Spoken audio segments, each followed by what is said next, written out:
क्या देकर इनके ऋण से अनऋण होगे, ये मुझे ब्रह्मा को भी समझ में नहीं आता। ब्रह्मा भी सोचता बैठा है कि भगवान ब्रजवासियों के ऋण से कैसे अनऋण होंगे, क्या देकर। एसां घोष निवासिनाम उत भवान किंदेवरातेतिनः। ब्रह्मा भगवान कहते हैं मैं ईश्वर हूं, सर्वज्ञ सर्वशक्तिमान हूं, अनंत ब्रह्मांड नायक हूं, इनको साम्राज्य दे दूंगा, स्वराज्य दे दूंगा, वैराज्य दे दूंगा, अनंत धन धान्य दे दूंगा, बहुत कुछ दे सकता हूं। ये क्या पूछते हो, ये क्या कहते हो, आप क्या देंगे, बहुत कुछ दे सकते हैं।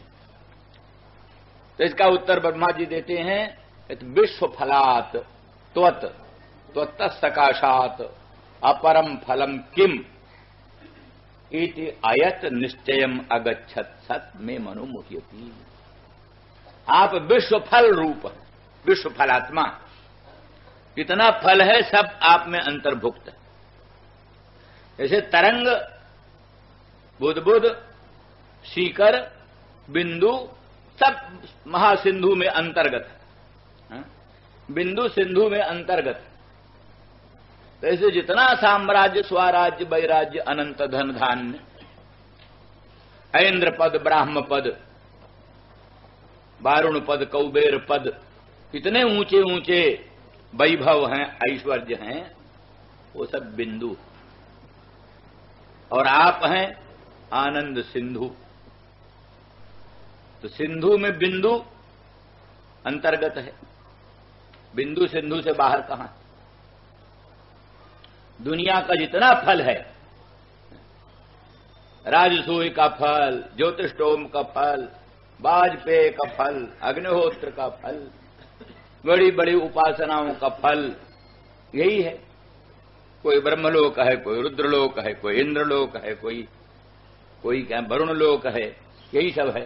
ये सब है क्या, ये अचिंत्य अनंत परमानंद सुधा सिंधु का एक बिंदु है। एतस्यैव आनंदस्य सर्वाणि भूतानि मात्रामुपजीवन्ति। तैत्रेय उपनिषद कहती है कि जो परमेश्वर का स्वरूप भूत आनंद है, इसी की मात्रा एक कणिका, अनंत कोटि ब्रह्मांड के अनंत अनंत ब्रह्मादि देव शिरोमणि उसी आनंद सिंधु की एक कणिका को लेकर के आनंदित होते हैं। आनंद सुधा सिंधु की एक कणिका को लेकर के अनंत ब्रह्मांड के ब्रह्मादि देव शिरोमणि सुखी होते हैं। तो जहां अनंत ब्रह्मांड का सारा सुख कणिका है, बिंदु है, और आप उस बिंदु के सिंधु हैं, तो जिनके प्रांगण में अचिंत्य अनंत परमानंद सुधा सिंधु मूर्तिमान होकर, धूलि धूसरित होकर, उलूखल में बना हुआ क्रीड़ा कर रहा हो, उनको साम्राज्य सुख का लोभ दिखाना, वैराज्य सुख का लोभ दिखाना, ऐन्द्र पद, ब्राह्म पद या कौबेर पद का लोभ दिखाना, ये तो एक उपहासास्पद है। इसलिए जब विश्व फल स्वरूप आप उनके अंक में हैं, गोद में हैं, उनके प्रांगण में हैं, तो उनको कौन सा फल दे करके, जो प्राप्त नहीं है वो कुछ दे तब उनकी तृप्ति हो, जो प्राप्त है उससे विलक्षण कोई चीज दो तब उनके ऋण से अनऋण हो सकते हो। उनको प्राप्त तो अचिंत्य अनंत परमानंद सुधा सिंधु आप हो, आपसे बड़ी कोई चीज है नहीं, इसलिए कौन सी चीज दे करके आप उनके ऋण से अनऋण होगे, ये मुझे ब्रह्मा की बुद्धि में समझ में नहीं आता, और किसी की बुद्धि में आता होता आ जाए। तो भगवान ने कहा, अच्छा ब्रह्मन तुम ठीक कहते हो, अरे आत्मान में उदास्यामी, जब मुझसे बड़ी कोई चीज नहीं है, अनंत ब्रह्मांडांतर्गत ब्रह्मादि देव शिरोमणियों का सुख बिंदु, मैं आनंद सिंधु, सुख सिंधु, तो मैं अपने आप को ही दे डालूंगा इनको, तब तो ऋण से अनऋण हो जाऊंगा ना। ब्रह्मा कहते ना, फिर भी नहीं आंदोलन, फिर भी नहीं आंदोलन। बोले अब क्या गड़बड़ रहा? कल इसलिए गड़बड़ रहा कि आपने अपने आप को तो पूतना को भी दे डाला। जो पूतना अपने स्तनों में जहर लगा करके आपको मारने आई, जहर मिश्रित स्तन पिलाकर आपको मारना चाहती, उसको भी आपने वही सदगति दी, वो भी आपको प्राप्त हो गई। पूतना अंत में क्या गति हुई? भगवान को प्राप्त हो गई। इसलिए शंका किया कि पूतना मरी, जलाई गई तो उसके अंग से इतनी दिव्य सुगंधी निकली, कोई जोजन में फैल गई सुगंधी उसके अंग से। तो शंका किया है तो मांस खाने वाली, मदिरा पीने वाली, महा गुंडा टाइप की ये औरत भीषण, और भगवान कृष्ण को भी जहर लगाकर पिलाने वाली, और ये इसके मरने पर इसके अंग से ये सुगंधी निकली। तो सुखदेव जी कहते हैं कि पदभ्याम पद्म पलाशाभ्याम बंद्याभ्याम लोक बंदितई अंगंजस्या समाक्रम्य भगवान अपिबत्स्तनम। लोक बंद्याभ्याम लोक बंद्याभ्याम, जो लोक बंद है, जो दुनिया के बंद हैं, ब्रह्म रुद्र इंद्र आदि देवाधिदेव, उन सब के जो बंद हैं, ऐसे जो चरणारविंद, ऐसे जो वो पद्म पलाश भगवान के चरणारविंद, उन दोनों चरणारविंदों से जिसके अंग पर आरूढ़ होकर भगवान ने अपने हाथों से उसके दोनों स्तनों को पकड़कर और अपने मुख में लिया और पिया, वो धन्य हो गई कि सामान्य रह गई? कुछ भी रही हो, कुछ भी किया हो पहले, परम भगवान बंद्याभ्याम लोक बंद्याभ्याम। कैसा है श्लोक? ठीक नहीं आ रहा है। लोक बंदितई, बंद्याभ्याम लोक बंदितई। पदभ्याम पद्म पलाशाभ्याम बंद्याभ्याम लोक बंदितई। लोक बंदितों के द्वारा जो बंदे, लोक बंदित जो अनंत अनंत देवाधिदेव, उन सब के द्वारा जो परम बंद, वो चरणारविंद, उन अपने चरणारविंदों से जिसके अंग को आक्रांत करके और उसके स्तन को पान किया, वो धन्य हो गई, कृतार्थ हो गई। भगवान ने दूध पिया, दूध के साथ साथ जहर पिया, जहर के साथ साथ उसके प्राणों को बनाकर घूंटी बच्चों को दी जाती है ना, घूंटी तो जरा कुछ थोड़ी कड़वी भी होती है, तो कई चीज मिल गए, इसमें दूध भी रह गया और उसके प्राण भी रह गए और जहर भी रह गया। बढ़िया घूंटी, ऐसी बढ़िया घूंटी भगवान ने पी। सो बस फिर उसका परम कृतार्थ क्या हुआ अंत में कि भगवान को प्राप्त हो गई,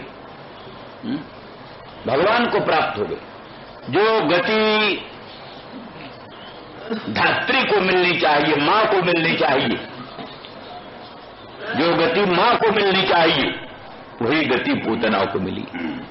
अहो वकीजम स्तन कालकूटम जिघांसया पाये दप्रसाध्वी लेभे गतिन्धात् तुचितान्ततोन्यम कम्बा दयालुम शरणम ब्रजेम। भगवान कहते ऐसा दयालु दुनिया में कौन है? बकीजम स्तन कालकूटम जिघांसया पाये दप्रसाध्वी। असाध्वी बकी पूतना, वो मारने की इच्छा से, जिघांसा से जिसको अपना स्तनपान कराया, मात्र वात्सल्य से नहीं, प्रेम से नहीं, हनन की इच्छा से, जिघांसा से जिसको अपना स्तनपान कराया, असाध्वी परंतु लेभे गतिं धात्रुचिताम। धात्रुचिता जो धात्री को जो गति, यशोदा को और क्या दे सकते थे इससे, और उनके पास गई क्या? अचिंत्य अनंत परमानंद सुधा सिंधु स्वात्म स्वरूप को प्रदान कर दें, यही है देने की चीज। इससे बढ़कर के और कोई दूसरी चीज तो है नहीं। यह ब्रह्म है, अनंत है, अनंत सुख है, अनंत आनंद है, उसमें अतिशयता हो ही नहीं सकती। अनर्थ निबर्हण द्वारा, अतिशयाधान द्वारा, आनंदातिशयाधान द्वारा उसमें किसी प्रकार की विशेषता लाई नहीं जा सकती, क्योंकि अनंत होने के कारण, निरतिशय अचिंत्य अनंत परमानंद होने के कारण उसमें आनंद का अतिशयता बढ़ाई नहीं जा सकती, महत्व का अतिशयता बढ़ाई नहीं जा सकती। अनर्थ है ही नहीं, इसलिए अनर्थ का निवारण किया नहीं जा सकता। उतनी उत्कृष्ट वस्तु है कि उससे अधिक अनंत ब्रह्मांड में, अनंत विश्व में कहीं कोई चीज हो ही नहीं सकती। तो इसलिए धात्री को भी, यशोदा रानी को भी देंगे तो क्या देंगे? वही तो देंगे। तो वो चीज पूतना को मिल गई। तो जो सर्वात्म भाव से समर्हणीय था, सर्वस्वात्म निवेदन के द्वारा जो समर्हणीय पूजनीय था, उसको उसने जिघांसा से पूजा, जिघांसा से दूध पिलाया। अपी है जिघांसया पिहरे स्तनन दत्वाप सद्गतिम। अपी अनौचित्य को बोधन करता है, अपी अनौचित्य का बोधन करता है। अर्थात जो सर्वस्वात्म निवेदन करके समर्हणीय पूजनीय था, उसको जिघांसा, जिसको अपना सर्वस्व अर्पण करके पूजा करनी चाहिए, उसको जिघांसा से जहर पिलाना, कितनी अनुचित बात। लेकिन उस भगवत संबंध से एक अनौचिति भी औचिति बन गई, ये अनौचिति भी औचिति बन गई और उसका बेड़ा पार हो गया। तो व्यास भगवान कहते कम्बा दयालुम शरणम ब्रजेमो, ऐसा अशरण शरण अकारण करुण करुणा बरुणालय भगवान कौन हो सकता है? इसलिए उमा राम स्वभाव जन जाना, तिन्हि भजन तज भावन आना। जिसने भगवान के स्वभाव को जान लिया, प्रभु अकारण करुण हैं, प्रभु करुणा बरुणालय हैं, जिस किसी प्रकार से प्रभु से नाता जोड़ ले कोई, प्रभु उसी का कल्याण कर देते हैं। ये बात जिसके समझ में आ जाए, फिर सिवा प्रभु के और दूसरा कोई उसकी बुद्धि में भाषित नहीं। इस दृष्टि से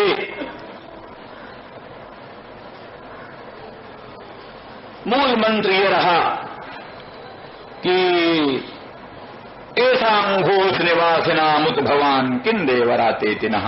इन घोष निवासियों को क्या दे करके आप इनके ऋण से अनिर्ण होगे? आप विश्व फलात्मा हैं, आपसे बढ़ करके दूसरा कोई फल नहीं है, इसलिए साम्राज्य स्वराज्य वैराज्य दे करके इनके ऋण से अनिर्ण नहीं हो सकते। स्वात्म समर्पण करके भी, अपने आप को भी दान दे करके इनके ऋण से अनिर्ण नहीं हो सकते, क्योंकि अपने आप को तो आपने पूतना जैसी असाध्वी को भी दे दिया, तो वही चीज इनको भी दोगे। तो कहा ब्रह्मन एक बात और है। बोलो क्या? बोलो इसके इन जो ब्रजवासियों के कुल और कुटुंब को भी आत्मदान करेंगे। इनको तो आत्मदान करेंगे, और इनकी लाख पीढ़ी 50 पीढ़ी पहले के पुरखा जो है उनको भी आत्मदान कर देंगे, और आगे जो पुत्र पौत्र प्रपौत्र और लाख पीढ़ी 1000 पीढ़ी आगे होने वाले हैं उनको भी आत्मदान करेंगे। विशेषता होगी पूतना से। बोले नहीं महाराज, पूतना पे सकुला तो हमें वो देवा पिता, पूतना भी सकुला, कुल सहित पूतना आपको प्राप्त हो। के कौन कुल बाकी बचे? अघासुर, बकासुर, कंसासुर, जितने असुर हैं सब उसके साथ साथ तर गए। तो इसलिए इनको कुल कुटुंब सहित को आत्मसमर्पण करोगे, आत्मदान करोगे, भी कोई नई चीज नहीं है, क्योंकि आपने कुल कुटुंब सहित पूतना को भी तार दिया है, कुल कुटुंब सहित पूतना भी आपको प्राप्त हो गई है।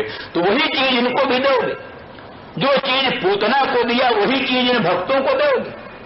पूतना तो आपको कालकूट जहर स्तन में लगाकर मारना चाहती थी, ये ब्रजवासी आपको प्राण मन बुद्धि सर्वस्व अर्पण किए हुए जद्धामार्थ सुहृत प्रियात्म तनय प्राणाशयास्तुत करती, जिनका धर्म, जिनका धाम, धाम माने घर, जिनका घर, जिनका अर्थ, जिनका आत्मा, जिनका सुहृत, जिनका आशय अंतःकरण, सब कुछ आप में अर्पित, आपको भिन्न, आपसे भिन्न होकर किसी वस्तु में इनका भाव ही नहीं है, अपना सर्वस्व आप में अर्पित कर रखा है।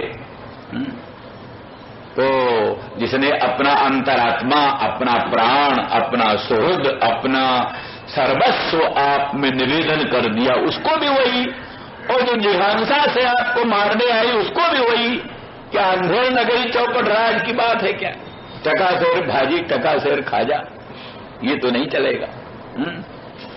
इसलिए आप क्या लेकर के इनके ऋण से अनऋण होगे? मुझे ब्रह्मा की भी बुद्धि ढूंढती ढूंढती कुछ पाती नहीं। तब भगवान ने फिर कहा, ब्रह्मन असल में हम इनके ऋणी रहेंगे, हम इनके ऋणी सदा रहे।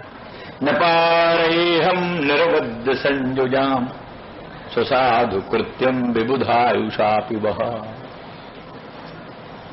अगर देवताओं की आयु भी हम पाएं, भगवान कहते हम देवताओं की भी आयु पाएं, व्यावहारिक दृष्टि से बोल रहे हैं, कुतूहल दृष्टि से देवता की आयु क्या होती है, पर कहते देवताओं की बड़ी से बड़ी आयु द्वारा भी इनके साधु कृत्य का बदला हम चुका नहीं चाहते। इनके जो साधु कृत्य हैं, उत्तम सेवा है, उस सेवा के बदले में हम किसी प्रकार से इनकी सेवा नहीं कर सकते, इसलिए ब्रह्मन हम इनके सदा ऋणी रहेंगे। तो ऐसे सभी ब्रजवासी उन ब्रजवासियों की चर्चा न करके केवल नंद बाबा और यशोदा की चर्चा की और गोपांगनों की चर्चा की। नंद और क्या नाम, सन्नंद, उपनंद आदि बड़े बड़े वृद्ध गोप, उनकी चर्चा नहीं की। श्री रामा सुबल,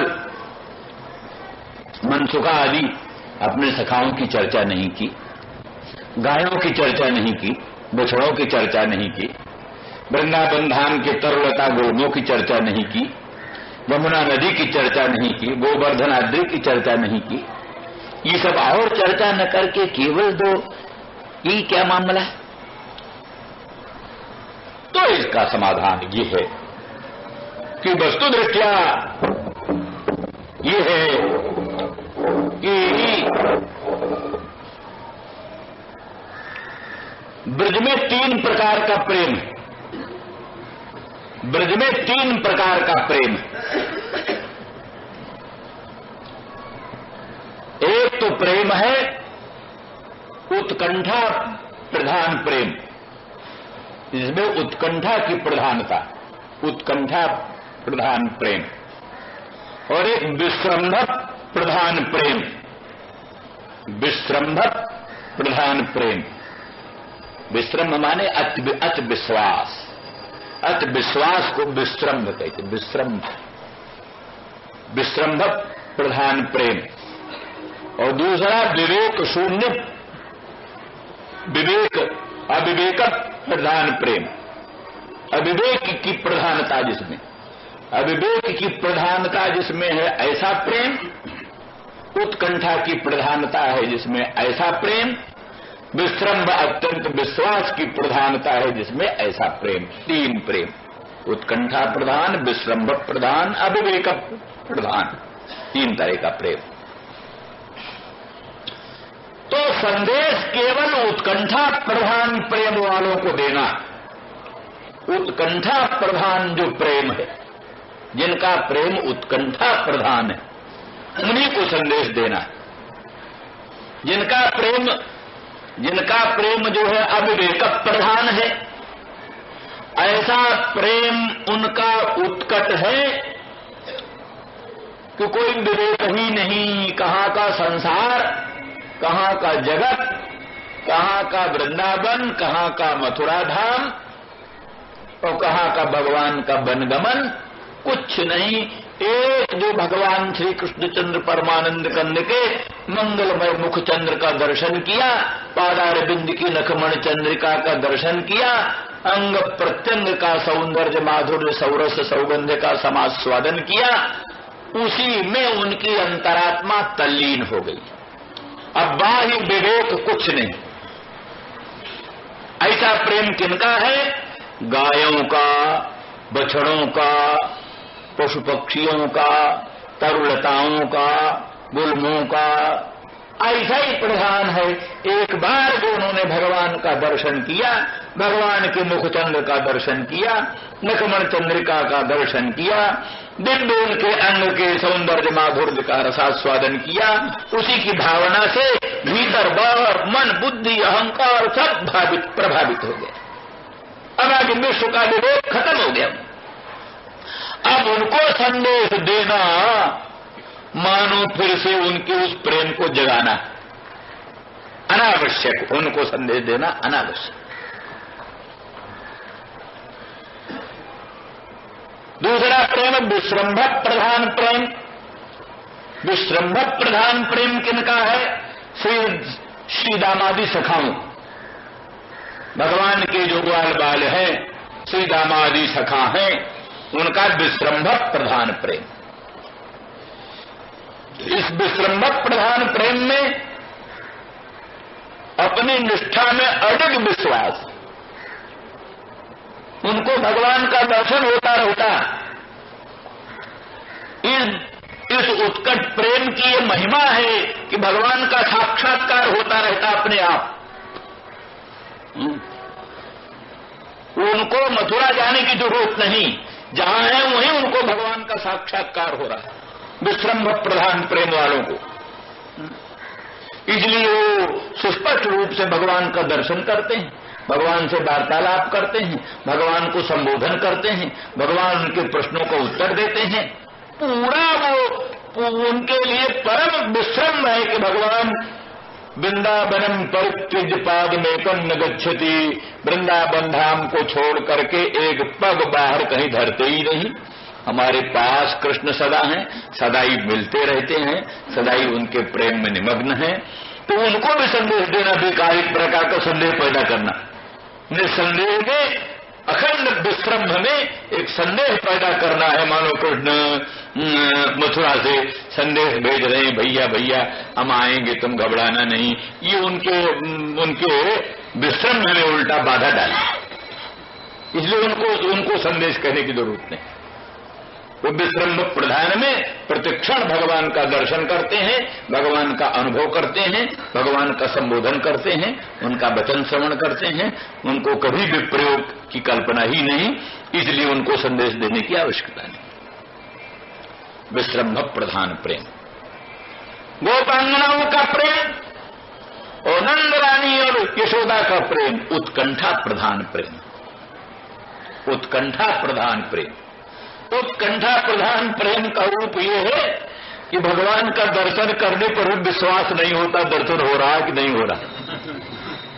दर्शन हो रहा तो भी विश्वास नहीं। राधे मिले प्रतीत नावती, सूरदास जी लिखते हैं, राधे मिले प्रतीत नावती। राधा रानी अपने श्याम सुंदर ब्रजेंद्र नंदन से मिल रही हैं तो भी उनको विश्वास नहीं होता है, मुझ अभागिनी का क्या भाग होगा, मैं श्याम सुंदर का दर्शन करूंगा। ये स्वप्न होगा, ये भ्रम होगा। वास्तव में मुझे अभागिनी का ऐसा भाग ही नहीं कि हम श्याम सुंदर का दर्शन करें, उनका स्पर्श करें। दर्शन समय में भी उनको उत्कंठा का प्राधान्य होने के कारण विश्वास नहीं आता। राधे मिले प्रतीत नावत, मिलने पर भी राधा रानी को प्रतीत नहीं होती, विश्वास नहीं होती कि श्याम सुंदर मिल रहे। भगवान का दर्शन कर। यहां तक कहा अंके स्थिति पिडयते किमपि प्रलापम हा मोहने मधुरम विदधत्ते कस्मात। अंके स्थिति पिडयते प्रियतम प्राणनाथ श्री कृष्णचंद्र परमानंद कर्ण उनके अंक में ही, जिनके अंतरात्मा का अंतरात्मा के साथ, मन का मन के साथ, हृदय का हृदय के साथ पूर्ण सम्मिलन है, वे प्रलंब की कल्पना भी नहीं। तरंग का जल के साथ संबंध तो फिर भी फीका, जल तरंग का संबंध फिर भी कुछ फीका, लेकिन आनंद सिंधु से तरंग बहिरंग है। लेकिन आनंद सिंधु में जो माधुर्य सार सर्वस्व है वो तो तरंग से भी अंतरंग है। तो तरंग का ही जल का संबंध अविच्छेद्य है। फिर आनंद सिंधु में जो माधुर्य सार सर्वस्व है उसकी अधिष्ठात्री महालक्ष्मी भगवती राधा रानी, उनका श्री कृष्ण के साथ विप्रलंब की कल्पना ही नहीं हो सकती। तो भी इस दशा में भी अंके स्थिति पिडयते प्रियतम अंक में विराजमान है, तो भी ऐसे दुर्बल होकर के हा मोहन, हा मदन मोहन, हा श्याम सुंदर, हा प्राणनाथ कब मिलोगे। कोई सुनने वाला कहता है बिरहिणी जन्म जन्मांतरों की बिरहिणी, कल्प कल्पांतरों की बिरहिणी, इसको इसके प्रीतम प्राणनाथ पर प्रेमास्पद का कभी दर्शन ही नहीं हुआ। सुनने वाला ये समझे। तो ये उत्कंठा प्रधान प्रेम की महिमा है। मिलने पर भी उत्कंठा, उत्कट उत्कंठा प्रतिक्षण अभिवर्धमान होती है, इसलिए उसमें संतोष का प्रसंग नहीं रहता। इसलिए कहते तू मुख चंद्र चकोरी मेरे नैना, अर बरात निषदिन मिलबे को, मिले ही रहत मानो कबहू मिले ना। मिले ही रहत, सदा ही मिले रहते हैं, पर उत्कंठा के प्राधान्य से प्रतीति ऐसी होती है मानो कबहू मिले ना, मानो कबहू मिले ही नहीं। इसलिए सम्मेलन काल में भी विप्रलंब की प्रतीति होती है, सर्वांगीण संश्लेष काल में भी विप्रलंब की प्रतीति होती है, वियोग की प्रतीति होती है उत्कंठा प्रधान भक्तों। इस तरह से भगवान कृष्ण ने ब्रज की अवस्था का वर्णन करके और फिर इसका सूरदास साधकों ने बड़ा विस्तार किया है, पत्रिका लिखी है भगवान श्री कृष्ण के लिए। भगवान श्री कृष्ण ने गोपांगना जनों के लिए पत्रिका, अपने माता पिता नंद बाबा यशोदा को भी पत्रिका लिखी है, गोपांगनाओं को पत्रिका लिखी है, और राधा रानी को भी पत्रिका लिखी है, और कुब्जा ने भी पत्रिका लिखी। कुब्जा ने भी बुलाया उद्धव को, कहा उद्धव देखो हमारी ये पत्रिका ले जाओ, गोपांगनाओं को देना, राधा रानी को देना, ये सब क्यों रोज रोज उठकर सवेरे सवेरे हमको गाली देती। अरे हमारा भी भाग्य है, हम कहाँ कुबड़ी थी कृष्ण कंस का चंदन रगड़ती थी, क्या हमारी महिमा थी। तो जिन्होंने हम पर अनुग्रह किया, कृपा किया, क्या बात है, हम बिना काशी गए हमको काशी का स्नान हो गया, बिना परिश्रम किए, ये उनका अनुग्रह है, हम क्या करें। और फिर अंत में राधा रानी को कहा कि जो कुछ भी हो आखिर हम तुम्हारी दासी रहेंगे, तुम्हारी अनंत महिमा है, तुम्हारा अनंत सौंदर्य माधुर्य है, तुम्हारे सामने हम कुछ नहीं, हम तुम्हारी दासी हैं, आपकी कृपा हम पर होनी चाहिए। इस तरह से जो है खूब जाने उनको भी लिखा। और कई लोगों को कठोर भी लिखा है, तुम लोगों ने श्याम सुंदर को बहुत कष्ट दिया है, बांधा है उनको कृष्ण को, और थोड़े थोड़े मक्खन के लिए, दही के लिए नाच नचाया है, क्या तुम किस मुंह से उनको जल्दी अपने पास बुलाना चाहती हो, इतना इतना कष्ट सहन कर कैसे जाएंगे तुम्हारे यहाँ कृष्ण। ऐसी ऐसी अनुकूल प्रतिकूल सब बातें कही नहीं। नंद बाबा क्या नाम, वसुदेव जी ने भी पत्रिका लिखी है, और कहा कि आप बड़े धन्य धन्य हमारे दोनों पुत्र हैं, उनका आपने पालन किया है, पोषण किया है, रक्षण किया है, हम तुम्हारे बड़े कृतज्ञ हैं, तुम जरूर आओ यहाँ और दर्शन करो श्याम सुंदर का, बलराम का, और इनको भी भेजेंगे तुम्हारे यहाँ, कोई ऐसी बात नहीं है, आप किसी प्रकार का भेद न माने। उन्होंने भी ऐसा बहुत सी लिखी है। तो इस प्रकार से अंत में वहां उन लोगों ने ये भी लिखा है कि थोड़ी सी भागवत की दृष्टि तो जरा बड़ी गंभीर है। भागवत की दृष्टि तो एक बड़ा उस ढंग की है। अब यहाँ तो उद्धव का बड़ा महत्व भगवान कृष्ण कहते हैं, सुखदेव जी बड़ा महत्व कहते हैं। प्रेष्ठम एकांतिनम भक्तम, ये सब उनके लिए विवरण दिया। लेकिन सूरदास जी कहते हैं कि वो कृष्ण भगवान कहते सखा तो मिल गया हमारा, लेकिन ये ठीक सखा नहीं, इसको कृष्ण प्रेम नहीं, ये तो इसको ज्ञान का घमंड है। तो बोलो जैसे काग का हंस का, काग का हंस की मैत्री संगत नहीं है, ऐसे इसकी हमारी मैत्री संगत नहीं है। जो कुछ भी है ऐसे ही लिखा है उन्होंने। तो इसलिए ये तो इसको ज्ञान का बड़ा गुमान है। ये तो निराकार निर्विकार निर्गुण अनंत अखंड ब्रह्म की चर्चा करता है। परंतु ये क्या जाने ये जो ब्रज का जो मक्खन और रोटी खाने का स्वाद, इसको क्या मालूम। नंद बाबा और यशोदा के प्यार का इसको क्या परिज्ञान है। कोपांगनाओं के लोकोत्तर अनुराग को ये क्या समझ सकता है। ब्रज की अद्भुत महिमा को ये क्या समझ सकता है। शुष्क ज्ञान से केवल अखंड अनंत निर्विकार ब्रह्म, इसकी रूप नहीं, रेखा नहीं, जाति नहीं, वर्ण नहीं, कुल नहीं, ये ऐसी कोई चीज लिए हुए घूमता है। ये ब्रज का लोकोत्तर प्रेम है, उसके मर्म से ये अपरिचित है। तो इसलिए अच्छा इसको ब्रज भेज दें, इसके ज्ञान का घमंड सब खत्म हो जाए, ब्रज भेज दें तो ये सुधे होकर आएगा। इसलिए वो ब्रज को भेजते और ब्रज को भेजते हुए फिर कुछ ब्रज की महिमा भी कहते हैं। वो बीच बीच में उद्धव जी हंस पड़ते हैं। सूरदास के अनुसार बीच बीच में कृष्ण का प्रेम कथा सुन करके उद्धव जी हंस पड़ते हैं। तो भगवान को लगता देखो ये कितना कुटिल है, ये ठीक नहीं है, ये जो है तो ऐसी बातें वो कहते। तो फिर भी उस समय भी भगवान संदेश कहते, चिट्ठी लिखते हैं और नंदरानी को ये लिखते हैं कि मैया हमको यहाँ कोई मक्खन देने वाला, मक्खन रोटी देने वाला कोई, मक्खन रोटी याद आती मैया, मैया तुम जैसे कलयुग कराती थी वैसा यहाँ कोई कलयुग कराने वाला नहीं।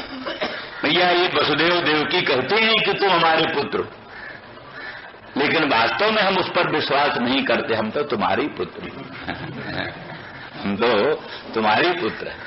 ये लोग कहते हैं हमको बहुत बहकाते हैं कि तुम हमारे पुत्र हो।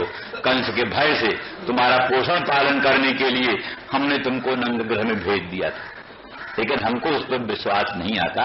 मैया हम तो समझते हम तुम्हारे ही पुत्र हैं, तुम्हारे रहेंगे मैया, थोड़ा सा काम करके और एकदम हम तुम्हारे पास चले आएंगे। इस तरह से उद्धव से कहते, उद्धव हाँ एक बात है, गोपांगनाओं ने अपना सर्वस्व अर्पण हमको कर दिया, अपना मन बुद्धि चित्त अहंकार अंतरात्मा सब कुछ अर्पण कर दिया। तो उसके बदले में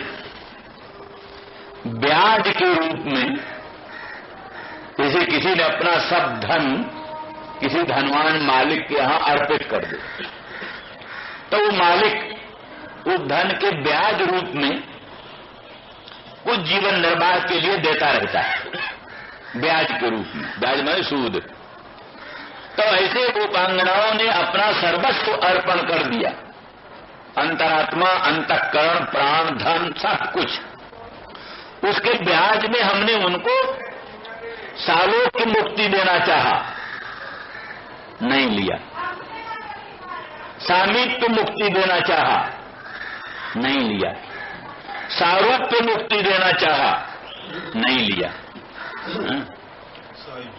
3 मुक्ति मैंने देना चाहा, नहीं लिया। वो दो भैया साजुज मुक्ति तो ज्ञान से होती, तुम बड़े ज्ञानी, तुम्हारा जैसा ज्ञानी कोई है नहीं, तुम जाकर उनको ज्ञानोपदेश कर दो। अगर वो साजुज मुक्ति ले लें तो हम तुम्हारी मथुरा में रहेंगे। अगर उन्होंने कहीं उसको भी अस्वीकृत कर दिया,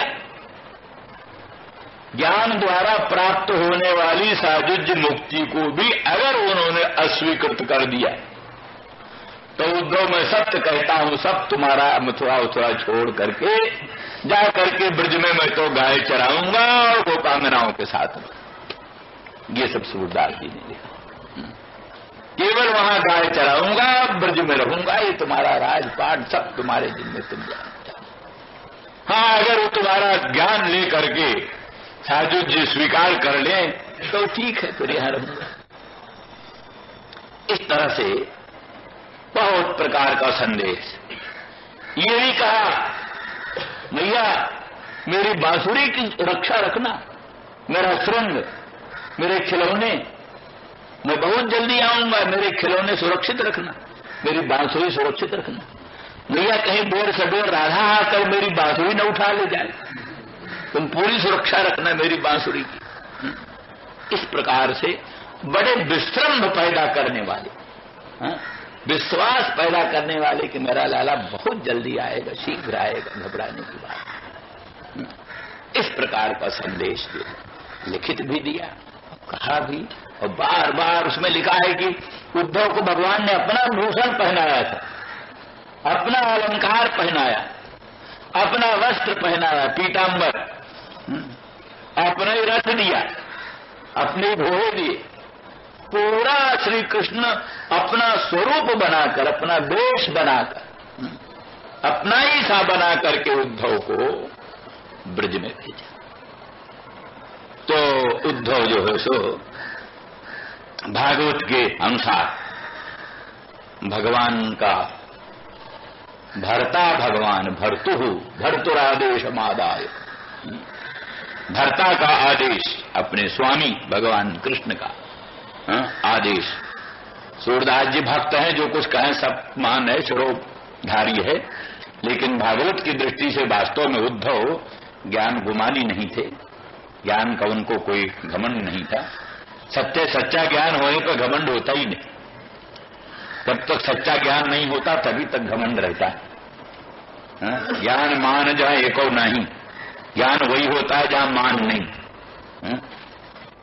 जो सारे विश्व को ब्रह्म जानता है वो कैसे मान करेगा, किससे मान करेगा। सकलमिदम अहंच वासुदेव, सकलमिदम तुरहंच, मैं सेवक सचराचर रूप रास भगवंत, सारा चराचर भगवान का रूप है जो मानता है, तो किससे अपने को श्रेष्ठ मानेगा, गुमान कैसे करेगा, घमंड कैसे करेगा, बन ही नहीं सकता। और उद्धव तो परम भक्त हैं, भगवान के प्रेष्ठ हैं, एकांती भक्त हैं। एकांती भक्त का ही अर्थ किया गया कि जो सब छोड़ करके, इतने पर भी अन्य आश्रय को परम त्याग करके, अन्य आश्रयता को पूर्ण परित्याग करके, सर्वतोभावेन गाढ़ प्रेम से भगवान को भजे, उसका नाम एकांती भक्त है। पारिभाषिक शब्द है एकांती। अनन्य को एकांती कहते। अनन्य वही है, न अन्य यस्य भगवद व्यतिरिक्ता अन्य न विद्यते यस्य सा अनन्य। भगवान को छोड़ करके अन्य कोई जिसके है ही नहीं, एकमात्र भगवान को ही सर्वस्व मानता है, भगवत भिन्न कोई पदार्थ देखता ही नहीं, वो अनन्य। तो भगवान का अनन्य भक्त, एकांती भक्त, प्रेष्ठ भक्त, और इसलिए भगवान ने उद्धव को भेजा। और ज्ञान कहना भी भगवान को अनभीष्ट नहीं था, ज्ञान बताना गोपांगनाओं को या माता पिता को अत्यंत अभीष्ट था भगवान, क्योंकि उसी ज्ञान के सहारे इतने तीव्र विप्रयोग जन तीव्र ताप को सहन कर सकना संभव हो। ये कई लोगों का तो ये ज्ञान प्रेम कम करता, लेकिन जो उच्च कोटि के भगवत भक्त हैं, जो विप्रयोग जन तीव्र ताप में झुलसे जाते हैं, उनके लिए थोड़ा भगवान की व्यापकता का ज्ञान, सर्वांतरता का ज्ञान, सर्वेश्वरता का ज्ञान, वो उनके मन में ढांढस बनाता है, धैर्य बनाता है। तो वो प्रीति का, भक्ति का बाधक नहीं है, उसमें कोई बाधा नहीं पहुंचाता, किंतु उल्टा एक आश्वासन देता है प्राण किसी तरह से सुरक्षित रहें, जिससे भगवान का ध्यान बढ़ाते चलें। वो हमने कहा ही कई बार कि प्रेमी लोग भी, कई लोग ये मानते हैं जो विप्रयोग जन तीव्र ताप में जल्दी प्राण त्याग कर देता है वो तो समझो पलायन कर जाता है, प्रेम मार्ग से, युद्ध से पलायन कर गया, भाग गए। इसीलिए वो हम एक दृष्टांत कहा करते हैं, और हम क्या, वो हित हरिवंश महाप्रभु ने अपने ग्रंथों में लिखा है, हित हरिवंश ने, कि वो उसका चक्रबाकी चक्रबाक का प्रेम, चकवी चकवा का प्रेम, चकवी चकवा दोनों बड़े प्रेमी, चकवी चकवा दोनों बड़े प्रेमी हैं। तो उनको चकवी चकवा का मजाक बनाती हुई सारस पत्नी लक्ष्मणा बोलती। सारस पक्षी होते हैं धान के खेतों में, आजकल बहुत दिखाई देते हैं, तालाबों में सफेद ऊंचे, बड़े ऊंचे दो पक्षी साथ साथ रहते हैं, सारस। तो उसमें मादा का नाम है लक्ष्मणा और उसका नाम सारस है। तो सारस पत्नी लक्ष्मणा ने चक्रबाकी से कहा, चक्रबाकी तुम्हारा हृदय बड़ा कठोर है। भादों की अमावस्या की अंधियारी रात, बिजली चमक रही, दामिनी दमक रही, घनघोर घटा उमड़ रही, घन गर्जन मंद्र मंद्र हो रहा, और तुम अपने प्रियतम से विप्रयुक्त होकर के जीवित कैसे रहती हो? तुम्हारा हृदय वज्र के तुल्य है, इसीलिए फट नहीं जाता। नहीं तो ऐसे अवसर पर अपने प्रियतम से विप्रयुक्त होकर जीवित रहना असंभव है। तुम जीवित रहती हो, इसीलिए सिद्ध होता है तुम्हारा हृदय बड़ा कठोर है। तो चक्रबाकी ने कहा, हाँ सखी तुम ठीक कहती हो, हमारा हृदय जरूर बड़ा कठोर है, बड़ा कठोर हमारा हृदय है। किंतु सखी ऐसे प्रीतम के विप्रलम्ब जन तीव्र ताप के पश्चात जो प्रीतम के सम्मिलन का सुख होता है, तुम उससे परिचित नहीं, तुम उसको जानती नहीं। विप्रयोग जन तीव्र ताप के पश्चात जो प्रीतम सम्मिलन का सुख है, तुम उससे अपरिचित हो, जानती नहीं। क्योंकि तुम्हारा तो जहां वियोग हुआ तहां तुम में से एक मर जाता है। लक्ष्मणा मर गई तो थोड़ी देर में सारस मर जाता है, सारस मर जाता है तो थोड़ी देर में लक्ष्मणा मर जाती। तो तुम तो विप्रलम्ब जन तीव्र ताप सहन ही नहीं कर सकते, मर जाते हो। तो इसलिए ताप के अनंतर होने वाले सम्मिलन के सुख को तुम कहा जान। तो इसलिए सखी, तो इसलिए हित हरिवंश कहते हैं वो तो कायर है, पलायन करके भाग गया। जो ताप सहने का मौका है, वो ताप सहने की हिम्मत न करके प्राण त्याग करके भाग गया। लेकिन चक्रवाकी जो है उस ताप को सहने की हिम्मत दिखाती है और धैर्य से प्राणों को धारण करती है, और मरण से भी कोट गुणित अधिक दारुण संताप का अनुभव करती हुई भी जीवित रहती है और विप्रलम्ब जन तीव्र ताप का अनुभव करती है। और राधा रानी याजकों का, बल्कि वल्लभ संप्रदाय में तो मुख्य रूप से तापानुभूति ही परम पुरुषार्थ, विप्रलम्ब की अनुभूति ही परम पुरुषार्थ है। ताप, भगवत वियोग में ताप का अनुभव करना वही सर्वोत्कृष्ट पुरुषार्थ है। सर्वात्म भाव की प्राप्ति का वही मूल है। उनके अनुसार पूर्वराग और संप्रयोग श्रृंगार, ये दोनों उसी विप्रलम्ब की अनुभूति के साधन, विप्रलम्ब ताप के अनुभव का ये साधन है। क्योंकि जिसको छाया का सुख अनुभूत नहीं, उसको घाम का ताप भी कहाँ मालूम पड़ता है। जो छाया के सुख को जानता है वही तीव्र आतप के संताप को जानता है, और जो तीव्र आतप के संताप को जानता है वही छाया के सुख को भी जानता है। जो आतप का संताप न जाने वो छाया का सुख नहीं जानता, जो छाया का सुख नहीं जानता वो आतप के संताप को भी नहीं जानता। इस दृष्टि से ये रासलीला, या वेणु गीत लीला, ये सब क्या नाम जुगल गीत का, जुगल गीत तो क्या नाम विप्रलंब श्रृंगार। तो लेकिन ये वेणु गीत और वेणु गीत पूर्व राग है, वेणु गीत पूर्व राग है, और रास पंचायत वही संभोग श्रृंगार है। तो इस सब का इतना ही मूल है कि विप्रलंब ताप के अनुभव की योग्यता हो जाए। विप्रलंब ताप के अनुभव की योग्यता के लिए ये सब भगवत सम्मिलन सुख है। और इसलिए अंत में इसी के द्वारा उनके अंतःकरण में, अंतरात्मा में, रोम रोम में भगवान विराजमान हो जाते हैं। फिर उसको भगवत भिन्न कोई वस्तु भाषित नहीं होती, इसलिए सर्वोत्तम पुरुषार्थ होता है। श्री राम जय राम, जय जय राम।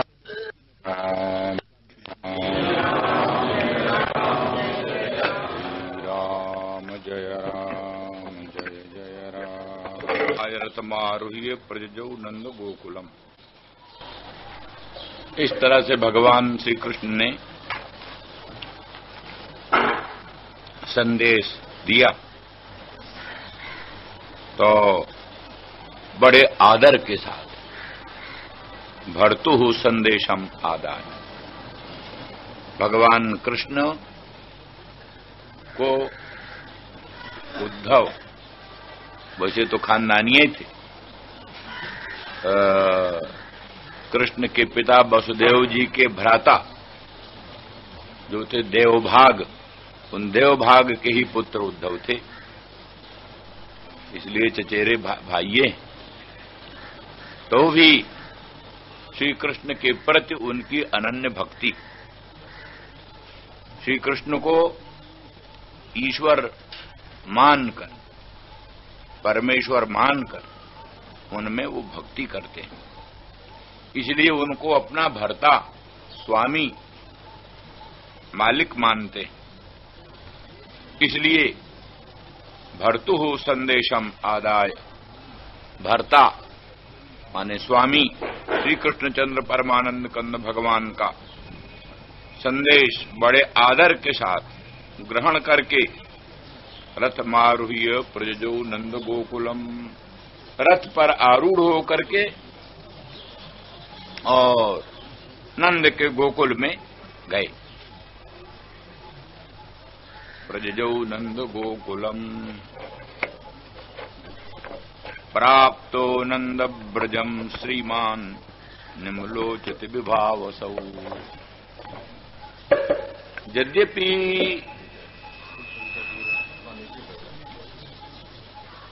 बहुत नजदीक है, दूर नहीं है मथुरा से गोकुल, समीप ही है, तो भी प्रेम के कारण उद्धव जी की गति, भगवान श्री कृष्ण का संदेश सुनते सुनते, गोपांगनाओं का महिमा सुनते सुनते, वहीं उद्धव के मन में गोपांगनाओं के प्रति प्रेम, ब्रज के प्रति प्रेम और श्री कृष्ण की भक्तजनों के प्रति परम अनुराग उत्पन्न हुआ था। तो चलने में, पदाति चलने में विलंब होगा और प्रेम विह्वल होने के कारण पहुंचने में देरी होगी, इसलिए भगवान ने रथ दिया। और ये भी बतलाया कि भगवान ने अपना ही भूषण अलंकार पहनाकर और अपना ही रथ देकर, और रथ को देख करके ही लोगों को ये प्रतीति हो मानो श्री कृष्ण भगवान ही आ गए, ऐसी बुद्धि लोगों को हो। इस दृष्टि से सब गोकुल का परम आकर्षण होने के लिए अपने ही वेशभूषा में, अपने ही रथ के द्वारा भगवान ने उद्धव को भेजा। तो प्राप्तो नंद ब्रजम श्रीमान, नंद के ब्रज में पहुंच गए। कब पहुंचे? बोले निम्लोचति विभावसौ, सूर्य नारायण के अस्तंगत होते होते, सूर्य नारायण अस्ताचल को चल रहे थे उसी समय निम्लोचति विभावसौ, विभावसु माने सूर्य नारायण। छन्न जान प्रविशताम, और कहते प्रविशताम पशूनाम खुर रेणु भी छन्न जाना। जो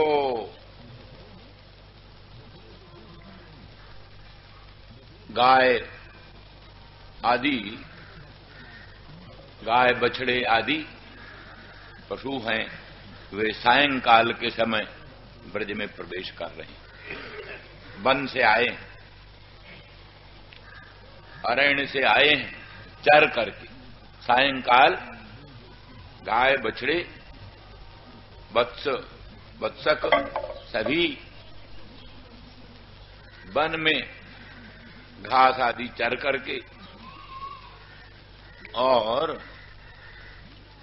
गोकुल में प्रवेश कर रहे हैं। तो वो गोकुल में प्रवेश करने वाले गायों बछड़ों के जो खुरों से उत्पन्न रेणु, उस रेणु के द्वारा उनका रथ जो है वो आच्छन्न हो गया, छिपा हुआ। माने किसी को सहसा ये ज्ञान नहीं हुआ कि कोई रथ आ रहा। एक तो सूर्य अस्ताचल को चले गए थे, अंधेरा हो चला था, और दूसरे पशुओं के खुरों से उत्पन्न रेणुओं के द्वारा नभोमंडल व्याप्त हो रहा था। उसमें भी रथ आच्छन्न होने के कारण लोगों को सहसा विज्ञान नहीं हुआ। चंदजान प्रविशताम पशूनाम खुर रेणु भी। ब्रज की शोभा स्वाभाविक रूप से वासितार्थे विजुद्धिर्नादितम सुस्मिभिर्वृषै धावंती भिश्च बासराभिरूधो भारई सुवत्सकान। विश्वनाथ चक्रवर्ती यहां कहते हैं कि यद्यपि भगवान श्री कृष्णचंद्र परमानंद कंद के वियोग से सारा ब्रज संतप्त है और किसी में किसी प्रकार का उत्साह नहीं, हर्ष नहीं, अतएव वैसी शोभा भी नहीं, तो भी भगवान श्री कृष्णचंद्र ने अपने परम भक्त उद्धव को अपने दिव्य धाम ब्रज की शोभा अनुभव कराने के लिए जो श्री कृष्ण विप्रयोग प्रकाश है, श्री कृष्ण के वियोग का जो प्रकाश है, उसको आवृत कर दिया। माने श्री कृष्ण के वियोग में जो ब्रज की दशा है, उस दशा को आवृत करके, छिपा करके, श्री कृष्ण के संयोग में जो ब्रज का प्रकाश होता था, उस प्रकाश को दिखलाया। श्री कृष्ण के संयोग में जो ब्रज का प्रकाश होता था, उसी प्रकाश को दिखाया। इसलिए प्रत्येक ब्रजवासियों में ऐसा उत्साह उत्पन्न कर दिया। ये तो सभी आस्तिक मानते हैं कि प्राणियों की संपूर्ण चेष्टाएं अंतर्यामी की प्रेरणा से प्रभावित होती, संपूर्ण गतिविधि प्राणियों की अंतर्यामी की प्रेरणा से प्रभावित रहती। तो ईश्वर सर्वभूतानां हृदयेर्जुन तिष्ठति ब्राह्मयन् सर्वभूतानि यंत्रारूढ़ानि मायया। गीता स्पष्ट करती है कि ईश्वर ही यंत्रारूढ़ के समान सभी प्राणियों को प्रेरणा दे करके विभिन्न कर्मों में प्रवृत्त करते हैं। एष ऊ एव साधु कर्म कारयत तम जमेभ्यो उन्नीशते, एष ऊ एव असाधु कर्म कारयत तम जमेभ्यो अधोनिनीशते। भगवान की प्रेरणा से ही प्राणी सत्कर्म करके ऊर्ध्व लोकों में जाता है, भगवान की ही प्रेरणा से प्राणी असत कर्म करके निकृष्ट लोकों में जाता है। ये दूसरा शास्त्रार्थ है। कि वो प्रेरणा प्राणियों के अपने स्वस्व कर्मानुकूल होती है। जैसे विद्यार्थी पढ़ने में प्रवृत्त होता है